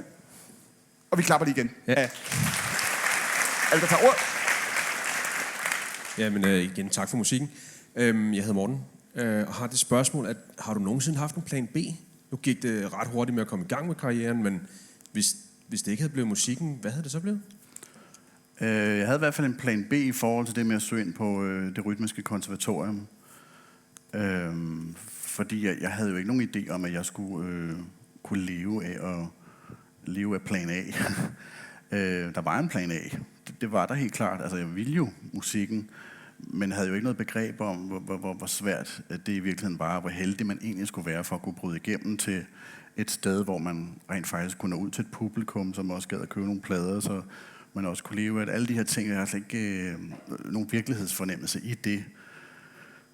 Det kunne jeg så til gengæld have, det der med, altså jeg kan jo spille musik, så det kan jeg bruge til et eller andet. Hvad er den mest sikre vej? Jamen, så må det jo være at gå på konservatoriet og blive dygtig, så man kan blive musikpædagog, eller hvad man nu kan. Jeg tror, jeg havde en idé om, jeg skulle ind og stå og være guitarist i Jan Glæsels husorkester, eller andet Jarl Friis Mikkelsen. For mig, det var en professionel guitarist, ikke? Du kan nå det nu. Kan nå det nu? Ja. Næh. Så hvis der har været en plan B, så har det været sådan noget. Men som jeg også nævnte før, dengang, det fandt jeg faktisk ud af for nylig, fordi den trommeslager, vi har med til efteråret, han har været igennem konservatoriet og fortalt mig, at det er nogle andre regler, der gælder i dag. I dag, der skal man ikke kunne noder, når man søger ind. Det skulle man dengang. Og man skulle ikke noget vildt, bare lidt. Altså sådan noget, se den lille kattekilling-niveauet, ikke? Som til optagelsesprøven, der skulle man kunne spille et eller andet meget, meget simpelt stykke musik, skrevet ud på noder, så kunne man spille det direkte fra bladet, ikke? Prima vista hedder det. Og der fejlede jeg jo fuldstændig. Det kunne jeg ikke finde ud af. Så jeg kom ikke ind på rytmekons. Og det synes jeg var lidt ærgerligt. Jeg var også en lille smule lettet, tror jeg. Jeg tror, min far var også lidt ærgerlig over det. Og det var ikke mere end en eller 2 måneder senere, altså, så var der det der DM i rock, hvor Dizzy var med, og hvor det lige pludselig tog sindssyg fart. Og så kort tid efter, uden jeg kunne nå at følge med, så var plan A realiseret. Så det har jo også været enormt heldigt. Sidste spørgsmål her før pausen, og lidt apropos det, du siger nu, fordi nu skal vi efter pausen også tale om din solokarriere og sådan noget. Føler I dengang, med DM i rock og det gennembrud der, der er I på toppen af verden, tænker I også på jer selv som nogen, der er en del af en branche og et branchefællesskab? Nej, slet ikke. Hvorfor ikke? Fordi vi er for unge, vi er for små, vi har ikke været i kontakt med nogen professionelle mennesker overhovedet i det tidspunkt. Så vi er bare ude i vores lille boble af en garage af et øvelokale ude i Hvidovre, og forestiller os og fantaserer os frem til, hvad folk måtte synes om de ting, vi står og spiller og øver i det øvelokalet. Og på det tidspunkt var det jo de numre, som folk stadigvæk kender i den dag i dag. Ikke? Så for os var det... Jeg husker det som den aften i Montmartre, den der finaleaften i Demi Rock, vi var børn, altså, og det var en voksenverden. Og jeg kan huske det første band, der gik på den aften, det hed Tom Lindby Band for Randers. Da han nåede engang første omkvæd, før han havde revet alt sit overtøj af og stod i bar mave med hår på brystet og sådan noget. Var bare sådan enormt professionel, synes jeg. Og enormt voksen. Og så står vi der sådan helt splejset og stadig teenager. Og han var Tobias Rahim, kan man sige. Ja. Det var et chok, og det gjorde ikke noget godt ved vores selvtillid. Så vi måtte jo bare stole på, at vi er her af en grund. Og ja, det fik vi så også bevist til sidst. Kvarters pause, mine damer og herrer, så kører vi igen. Tim Christensen! Da I opløser DC første gang, han har sagt, ikke? Eller eneste gang, eller hvad man nu skal kalde det. Hvor sikker er du på, hvad der skal ske der? Hvor meget af en plan har du på det tidspunkt? Jeg har i hvert fald en flok sange, som skal realiseres, og som skal ud i verden. Men der, som jeg husker... Altså dem, der ikke bestod Iron Maiden-testen, kan man sige? Ja, fuldstændig. Og det var meget præcist, det var faktisk Radiohead-testen på det tidspunkt. Fordi på det tidspunkt... En af mine favoritplader of all time, det er Radioheads OK Computer, som er fra 1997, mener jeg. Lige så meget som det er en af mine favoritplader, lige så meget har den også smadret med mit gamle orkester, fordi de viste jo også en ny retning, som jeg synes var spændende og blev utrolig meget inspireret af. Og det tog jeg med ind i de nye sange, og det var sort snak for især Iron Maiden over bag trommerne der, ikke? Og det gjorde bare, altså, så blev vores forskelligheder bare understreget endnu mere. Med de her sange, som der var jo altså nok til, tror jeg, et album på det her tidspunkt, en DC3, som jeg selv havde tænkt, det skulle være. Det skulle det så ikke. Og så kastede vi håndklædet i ringen, og så begyndte jeg at spille lidt sammen med nogle nye musikere. Jeg havde på det tidspunkt ikke nogen idé, eller nogen plan om, at det skulle være under navnet Tim Christensen. Jeg husker faktisk, at vi brugte utrolig meget tid på at finde en eller anden form for projektnavn, som de her sange skulle udgives. Hvad kasserede I af mulige titler? Der var nogle forfærdelige imellem. Der var en, der hed The Incredible Machine. Ja. Som hvis man tager forbogstaverne, så er det TIM. Ja. Og så havde jeg en masse referencer til, du ved, kendte sange, jeg godt kunne lide. Der var et King Crimson-nummer, der hedder 21st Century Schizoid Man. Og så skulle det så være 21st Century Schizoid Band. Det synes pladeselskabet var lidt for langt. Så ja. den droppede vi. En gang imellem kan de godt have ret, ikke? Det er fair nok, jo. Det synes jeg også.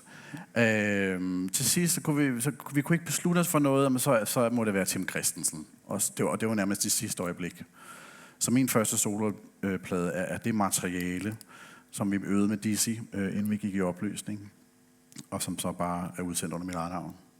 Og hvor meget, hvad har du med dig der? Du beskriver før debutpladen, hvor du siger, hold kæft, hvor er der meget selvtillid. Man kan høre, der er drive, man kan høre, der er en mening med det.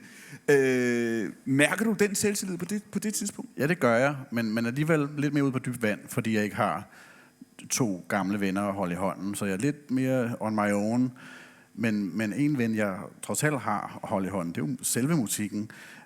Og de sange, synes jeg, snakker et lige så tydeligt sprog, hvis ikke endnu tydeligere, over for mig selv, at de skal noget, de kan noget.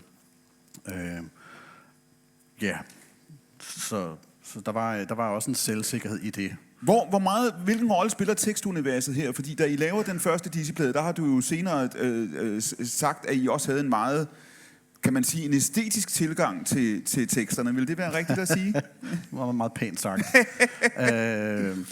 Jeg tror, det jeg havde med de fordi jeg var ikke så fokuseret på tekster. Jeg var jo først og fremmest guitarist. Jeg ville heller ikke være sanger jo. det var også af nød, at jeg skulle synge de der Dizzy-sange, og lige pludselig så fangede bordet bare. Det var sådan en Phil Collins-situation, kan man sige. Var det også sådan, han var med ham? Ja, der var Peter Gabriel, der gik. Nå ja, så bang, så man låst fast der. Det gik også meget godt, ikke? Jo, det gik okay. Og jeg er glad for, at jeg er sanger i det band i dag, men det var jeg altså ikke til at starte med. Det var af nød. Teksterne blev der ikke lagt lige så meget vægt på, som der gjorde med musikken. Men så var det, at jeg kunne lige skæve lidt over til hvad kan man sige, inspirationskilderne i Nirvana. Og så kunne jeg læse deres tekster, og jeg forstod jo ikke et hak af, hvad de sang om. Så siger jeg, så skriver jeg også bare noget, som ingen forstår et hak af. Det må være fint nok, ikke? Jo. Så det blev det. Og jeg var i mange år, var jeg rigtig sådan, bagkiggende, retrospektivt, rigtig sur på mange af de tekster. For jeg synes, det var irriterende, at det var blevet for evigt, ikke? Barbed Wire Baby's Dream, altså hvad fanden snakker manden om? Altså. Men jeg vil så sige, jeg synes, der er alligevel et eller andet. Der er noget poetisk over det alligevel, for i det der abstrakte, surrealistiske, for det kommer et eller andet sted fra. Jamen det er det. Om det så er sådan en meget konkret og meget bevidst formulering af noget, eller det simpelthen bare er nogle vilde, underlige sætninger med nogle mærkelige ord, noget der rimer fedt og lyder godt måske, men ikke umiddelbart giver så meget mening. Det tegner jo en billede alligevel, og det giver en stemning alligevel. Altså til den dag i dag, jeg ved jo ikke, hvad Silver Flame er. Jeg ved heller ikke, hvad Waterline er, for den sags skyld. Men der er jo, det er jo en farve. Altså det er jo med til at give en stemning. Og hold kæft, hvor har jeg fået mange bud på, hvad Silver Flame egentlig handler om. Ja.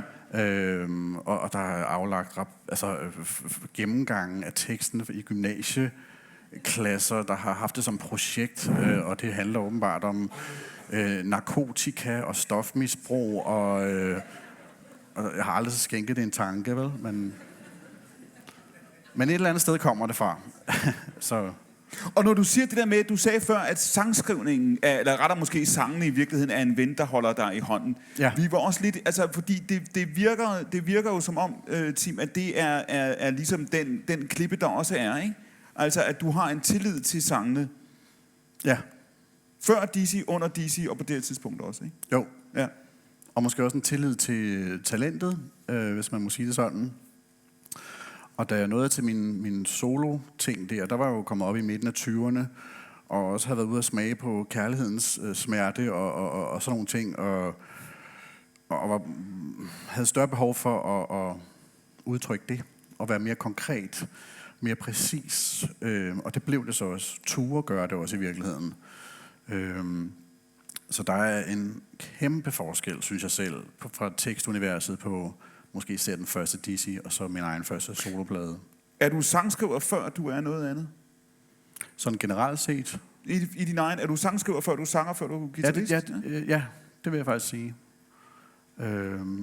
Altså, jeg kan godt lide at være guitarist. Jeg kan også godt lide at være sanger. Det kunne jeg ikke i starten, men det kan jeg godt lide i dag. Men hvis jeg kun måtte vælge en hat, så var det nok sangskriveren. Så ville jeg have det bedst med at sige farvel til de to andre. Og hvilket billede havde du på det her tidspunkt, da du lavede solopladen der, og det der var i virkeligheden skulle have været Dizzy-materiale her? Altså, du havde et billede af, tænker jeg, når du før fortæller om Radiohead, så havde du et billede af, hvad Dizzy kunne blive, ikke? Du havde også en form for genreskift for jer, ikke? Det var, hvis du havde fået det, som du gerne ville have det. Jo, det havde det helt klart. Ja. Og havde sikkert ikke været godt, men kun ikke godt, fordi at så havde hjertet ikke været med for alle tres vedkommende. Mm. Ja. Og hvor klart et billede har du på det tidspunkt? Altså hvis du havde kendt din egen solokarriere og vidst, hvad der lå forud, hvordan havde du haft det med det på det tidspunkt? Hvor klart et billede havde du af fremtiden på det tidspunkt? Ikke rigtig noget, og det havde jeg jo heller ikke rigtigt med Dizzy. Altså det var igen, du ved, være meget i nuet og lytte til behovet igen, som vi også startede med at snakke om. Mm. Der var et behov for at skrive de her sange, som pegede i den her anden retning. Og så kunne Søren og Martin ikke være med på den, men så må I have det så godt, og så må jeg en anden vej for at realisere det her. Men hvor langt ude i fremtiden, det er ikke særlig langt. Altså, De skulle bare ud, og så tager vi den derfra. Og så er der nogle koncerter, men så spiller vi dem. Og så opstår det. Det gjorde det jo. Og så tager det ene det andet, og ja. Og sådan synes jeg faktisk stadigvæk, det er i dag. Der er ikke nogen plan som sådan, men det kunsten er at høre efter sig selv. Da du får det solo, jeg ved ikke, om man kan kalde det et solo gennembrud, men når du får den store solo-succes omkring årtusindskiftet, ikke? Right Next to the Right One osv., altså, hvor du ligesom har denne her, du kommer der et nyt kapitel, ikke? Du har gjort det, som lykkes meget få. Altså, af alle dem, der går ind i musikbranchen, der er meget få, der får det store gennembrud, der er mange få, der får det så tidligt, og der er mange få, der får en akt 2, ikke? Der har du fået en akt 2. Ja. Ved du, hvad du skal med det, da du får den succes? Jeg kan huske, nej, det gør jeg ikke, men jeg kan huske, at der ligger sådan en lille, hvad skal vi kalde det, jeg ved ikke, om jeg kan kalde det for en bagtanke, men det var vigtigt for mig at ryste fortiden af, altså DC-fortiden på det tidspunkt. For det var opløst, det var fortid, det skulle væk. Jeg gad ikke høre på folk, der snakkede om, hvornår bliver DC gendannet. Det er aldrig nogensinde, så længe du bliver ved med at spørge, fordi jeg er i gang med det her soloprojekt, og det er det, jeg skal nu. Så det var meget vigtigt for mig, tror jeg, at bevise, at jeg kunne, uden at det hed Dizzy Miss Lizzy. Og det synes jeg, det var jeg så heldig, eller hvad hvad for ord vi nu skal bruge, med at opnå på soloplade nummer 2. Honeyburst, og det var det med Right Next to the Right One, og der følte jeg virkelig, at jeg havde lykkedes. Så jeg var ikke noget kun på grund af den her ungdomstrio, jeg ligesom havde introduceret mig selv som en del af. Så det var en stor ting for mig. Og da det så havde varet nogle år med min solokarriere, så kunne jeg også måske være en smule mere, eller en smule mindre flabet over for spørgsmålet, hvornår bliver Dizzy gendannet. Så fik jeg mere afslappet forhold til det, ikke? Nu spurgte jeg dig før pausen, om I følte, at I var en del af en branche, og du sagde meget bestemt nej, ikke? Altså, I følte, at I var børn, da I startede. Føler du, fordi man kan sige, lige fra starten, og det var det, du fortalte om allerførst, der har du jo en musikhistorie med dig, og det er ligesom den, der er din familie, ikke? Hvis man spørger, hvor kommer du fra, så svarer du Paul McCartney, ikke? Jo. Altså, sådan, det er ligesom, altså, men sker der noget på det tidspunkt i de år, Tim, hvor folk også begynder at forholde sig til dig, som de gør?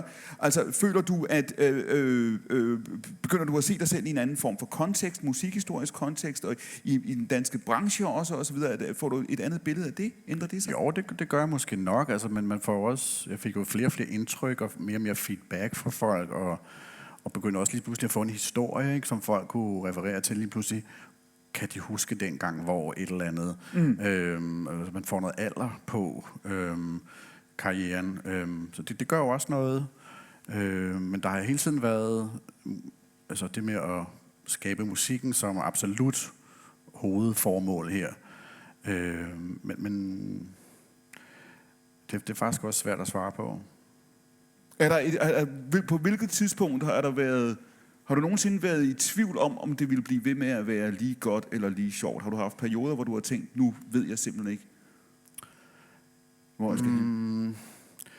Altså, jeg har tænkt tanken omkring det der, eller har været bevidst om, at det næste step var ikke lige så populært som det forrige.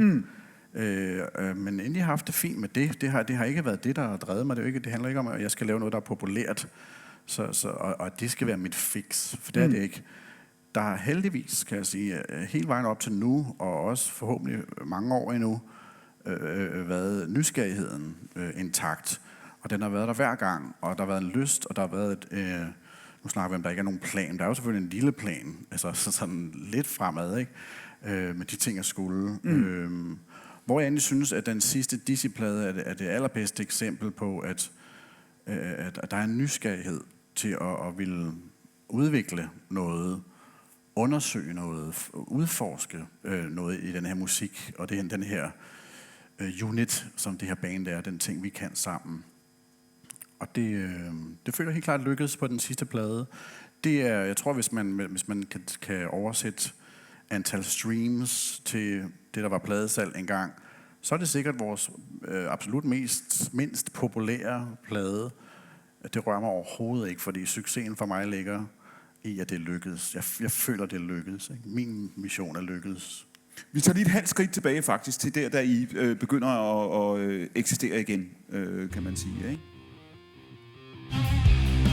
Ja, det klapper lige af. Hvis,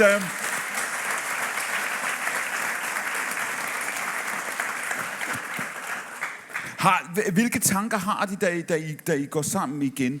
Er der en tanke, der hedder, at I er bange for ikke at kunne genfinde det og ødelægge noget og komme til at ødelægge noget for jer selv og fans og andre? Ja, den har været inde over, og det var også grunden til, at vi øvede i al hemmelighed i, tror noget, der minder om et lille års tid. Fordi vi skulle frem til noget materiale, som vi følte kunne stå op med det gamle, og gerne også bedre i vores egen optik, før vi kunne tillade os overhovedet at gå ud igen med nye ting. Og på det tidspunkt, hvor sikker er du, har du sådan sagt materialet klar, eller skal I mødes, før I kan komme ind? Hvad er indgangen? Jeg husker, som om der var små bidder, og der var i 2014 eller sådan noget, at der er små bidder, som jeg har liggende, men jeg er ikke rigtig blevet til Tim fra Dizzy igen på det her tidspunkt. Nej. Der er jeg stadig solo-Tim. Så jeg skal ligesom genopdage det på en eller anden måde i det her forum, som er sammen med Søren og Marty. Jeg kan huske, vi prøvede vi kom i tanke om gamle riffs, som aldrig var blevet til noget, og gamle idéer fra 90'erne, som aldrig blev til noget, som kunne det ikke være fedt at tage den her op igen. Og der kan jeg bare sige, efter at stå og spille det et par minutter, nej, det kunne det ikke, fordi det er fuldstændig outdated nu, altså sådan i min krop. Det er ikke det, vi skal. Vi skal fremad med det her. Vi skal ikke tilbage, og det kan godt være, at der er nogle idéer, der er meget gode, men det er gammelt for mig, også selvom der er ingen, der kender det. Det er gammelt væk. Det er lidt ud. Så tog noget tid. Altså det tog noget tid at prøve at komme frem til det med det. Gamle idéer, det duer ikke. Idéer fra det seneste i solokarrieren, som måske var lidt mere hard rock-agtige, duer heller ikke det her. Det kom sådan langsomt. Vi havde alle sammen kommet ind med en rigtig god energi i det, og havde alle sammen lyst til, at det her skulle ske. Og det er selvfølgelig også en stor del af det. Men der gik altså et halvt til et helt år, vil jeg sige, før der sådan virkelig kom numre på banen, som siger, okay, nu sker der noget. Og det nummer, vi har hørt, det var helt klart sådan første gang, hvor jeg tænker, okay, det var det. Nu synes jeg selv, det er rigtig fedt. Og hvad er, da I kommer hjem med det, eller du går og lytter på det, hvem er I så blevet til? Kan du høre, er det et andet band? Er det det samme band, der er blevet? Hvordan lyder det i dine ører på det her tidspunkt? Jeg synes, vi er blevet mere voksen i udtrykket. Og i energien også. Der er masser af energi i det her, synes jeg, men den er mere grounded. Det er mere grounded band. Hvor når jeg så har hørt det gamle materiale, så kan jeg blive sådan helt urolig, fordi hvem fanden er der nogen, der har styr på noget som helst i den her musik, ikke? Fordi det hele er sådan bare fremad. Ja, det er også derfor, vi skifter, altså når man hører nogle af de der sange fra den første plade. Jeg kan huske, at der var nogen, der sagde, nej, men det er spændende med det her nye musik, I spiller og sådan noget. Og alle de der temposkift, I har i numrene. Så hvad mener du med temposkift? Vi har ikke nogen temposkift.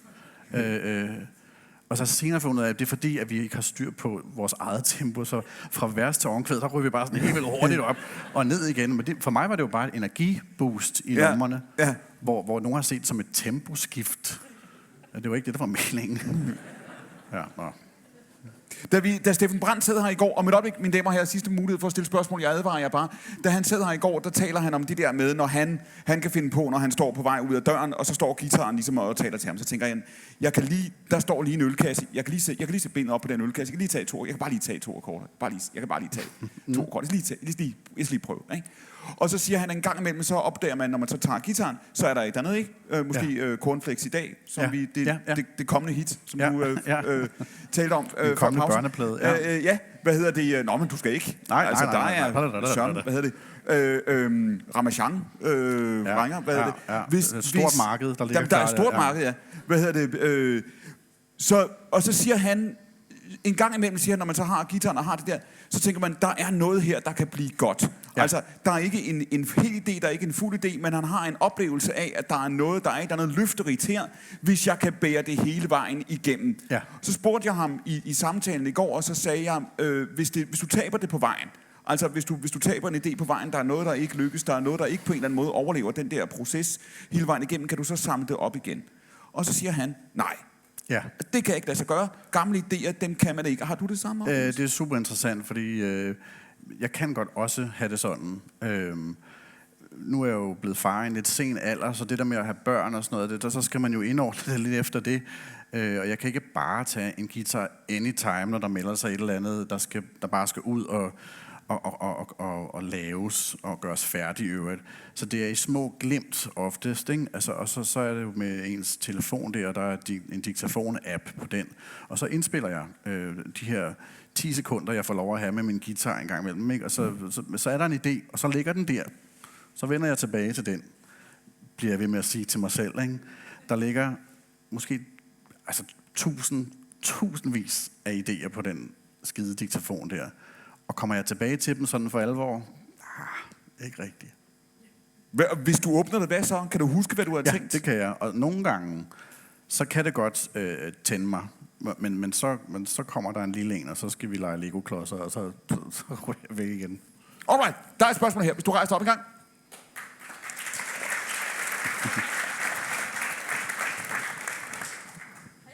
Hej. Føler du, at du som solist fik en ny chance til at udtrykke noget nyt i din musik, som du ikke havde chancen til som med DC før i 90'erne? Det er et rigtig godt spørgsmål. Ja, det gjorde jeg helt klart. Jeg følte helt klart, at jeg fik lov til at... hvordan skal jeg sige det? Det var mere af mig. Og jeg synes altid, jeg har været så... jeg har altid følt en selvsikkerhed på de ting, jeg lavede, og har altid haft en meget klar idé om, hvad jeg vil med det. Så når jeg på et tidspunkt går ind i den første DC-periode, at jeg synes, at Søren og Martin blev et irriterende benspænd i det, så gjorde det også til et handicap i en eller anden forstand. Så da jeg ligesom kom over og får sagt farvel til det, men også kommer ud på lidt dybt vand, men så er jeg jo heldigvis... var jeg så sikker på mit materiale, at jeg også kunne få lov at styre det fuldstændig selv. Og da vi så gik i studiet, så var der ikke andre, der kunne bestemme om, hvad det skulle være. Så på den måde en ny stemme kan man godt snakke om. Og på mine præmisser 100%.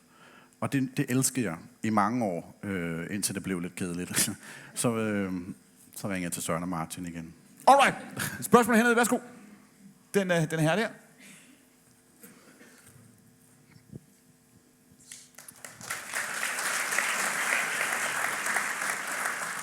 Hej. Tusind tak for musikken.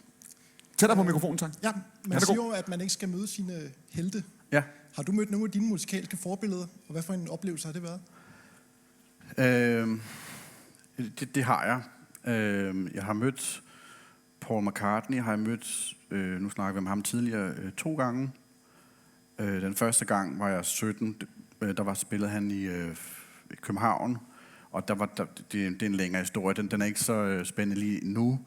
Men anden gang jeg mødte ham, det var til et arrangement i noget, der hedder Roundhouse i Camden i London, hvor jeg havde en dansk ven, som kendte deres guitarist. Så vi fik sådan nogle all-access pas til den her koncert, hvor der var et lille, jeg vil ikke kalde det for et party, men det var sådan noget after-arrangement, hvor der var alle deres bandets gæster, inklusive Pauls gæster og sådan noget. Og der var vi så, og jeg stod og snakkede med nogle af dem fra McCartneys band, og det var rigtig fint, og på et tidspunkt så dukker Sir Paul op også, og så låser alt i mig, ikke?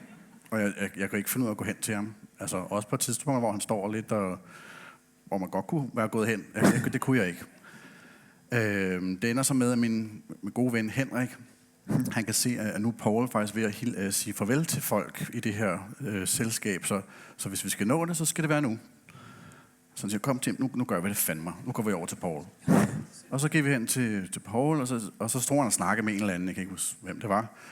Og så prøvede min ven Henrik på at sige, Paul, sorry, you should meet my friend Tim. He came all the way from Copenhagen to see the show. Hello Tim, thanks for coming.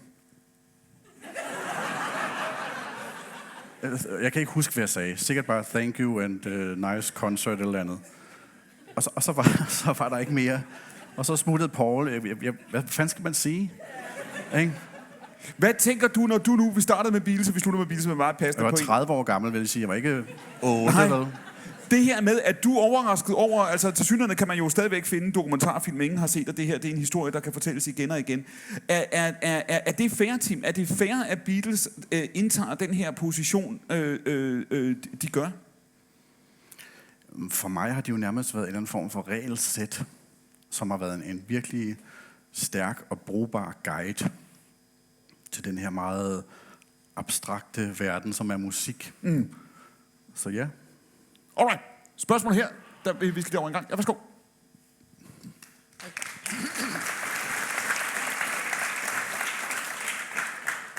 Jeg hedder Adam, og jeg har i virkeligheden 2 spørgsmål. Håber, det er okay. Du siger, at der er 2 nye musikere med. En trommeslager og... En bassist. En bassist. Hvad har du valgt dem ud fra? Ja. 2, du sagde tidligere, at i første ombæring, at du var hele tiden sådan fremad. Ja. Hvordan hænger det sammen med at gå på tur med et 20 år gammelt album? Og det er ikke sagt i provokation, det er ren interesse. Det er meget fint at bringe det op, fordi det er totalt selvmodsigende i virkeligheden. Men for mig er det faktisk en lille smule, i hvert fald noget nyt lige nu, ikke? Fordi nu har jeg jo faktisk været i Disneyland i 10 års tid, sammen med Søren og Martin, og jeg elsker det, jeg har ikke tænkt mig at sige farvel til det. Men sådan lige bare en sceneskift for en bemærkning, og det er sådan, jeg ser det som. Og så kan det godt være, at det er materiale, som så er 20 år gammelt. Måske har jeg også et håb om, at det kan vække Tim soloartisten lidt til liv igen, og så der måske opstår nogle sange, som er altså nye sange, som vil et eller andet under det navn. Jeg ved ikke, om det sker, men der er et lille håb om det også for mit eget vedkommende. Og måske det kunne være med de musikere, jeg har valgt nu. Og de musikere, dem har jeg valgt. Det er totalt... det skal blive ment på en god måde, men det er jo no-names. Altså, der er ikke nogen, der kender dem. Jeg kunne i princippet godt være gået ud og hive fat i de allermest garvede sessionmusikere, som spiller med Gud og hver mand. Og de er jo super dygtige, ikke noget med det, men det havde jeg bare ikke lyst til. Jeg lytter til så meget musik selv, og tit også noget, som ingen kender. Altså, oftest instrumental musik faktisk, og der findes nogle utrolige fede danske navne. Og der var især 2, som jeg hæfter mig meget ved. 2 bands, og hvor jeg sagde, den der bassist der, han kan sgu et eller andet. Og i det andet, det er et band, som hedder Town Portal. Byportal. Town Portal. De spiller en instrumental rockgenre, som man kalder for math rock. Det vil sige, altså, det er ikke noget, man sidder og klapper 1 og 3 til, vel? Det er det virkelig ikke. Men det er, hvis folk godt kan lide noget lidt indviklet instrumental musik, så er det super, super fint. Trommeslageren var en anbefaling fra en god kollega, der hedder Jonas Struk, som er guitaristen fra gendannet Swan Lee, som havde siddet i en eller anden sensor, hedder det, jury til en eller anden afgangsprøve på rytmekunst for nogle år siden. Og så havde der ham her, trommeslageren, det var hans afgangsprøve. Og så havde Jonas siddet og vurderet ham, eller hvad man nu gør. Og han skrev så til mig, så skrev Tim, der er den her trommeslager. Hvis du nogensinde skal i gang med din solo-karriere igen og bruge et eller andet, tjek lige ham herude. Så det gjorde jeg. Og han er super fantastisk også. Sidste spørgsmål, og nu løber tiden, og vi læner os op af afslutningen, men det sidste spørgsmål, og det er kun for at slå en sløjfe tilbage helt tilbage på starten, når vi talte om det med genren, du sagde, at grungen gav jer mulighed, kan du sige, for at være dem, I gerne vil være, kan man sige, ikke? Find en plads i nutiden. Lever vi i en tid nu, der er nok at være bekymret for, der er nok at være træt af og sådan noget, men lever vi i en tid nu, hvor nogle af de her genrekonventioner, og noget af det her med at sige, hvad er smart, hvad må man ikke, og hvad er ligesom rubricerbart osv., er under opløsning, også i musikbranchen. Det kan godt virke sådan, ikke? Det kan godt virke, som om vi talte om tidligere, der er ikke nødvendigvis de samme store navne, de samme plader, som alle lytter til, men at der er en anden form for åbenhed. Ja, det kan man måske snakke om som det positive i det, men jeg kan godt savne fællesskabet, det helt store fællesskab over noget. For jeg synes lidt, vi burer os inde i bobler. Så kan godt være, det er nogle relativt store bobler til tider og sådan noget, men der var en, der fortalte mig forleden dag, at det der med, hvis du er en stor artist på radioen, så er det ikke nødvendigvis ens betydende med, at du kan sælge koncertbilletter eller streamer særlig godt. Hvis du streamer sindssygt godt, det er ikke ens betydende med, at du bliver spillet meget i radioen eller koncerter. Og hvis du er stor ved koncerter, og det er nok mest der, jeg hører hjemme, så er det ikke nødvendigvis, at du streamer. Så det er ligesom, det er nogle forskellige verdener, vi er i alle sammen. Og nu er jeg jo inden for, i den her dansk musik ting. Der er jo ved at være en form for senior, så jeg kommer fra en tid, hvor der var det der store fællesskab omkring ting. Så det gør også, at vi den dag i dag stadig kan samle folk. Er du romantiker nok til at tro, at det fællesskab kan komme tilbage? Jeg håber det. Tim Christensen, mine damer og herrer.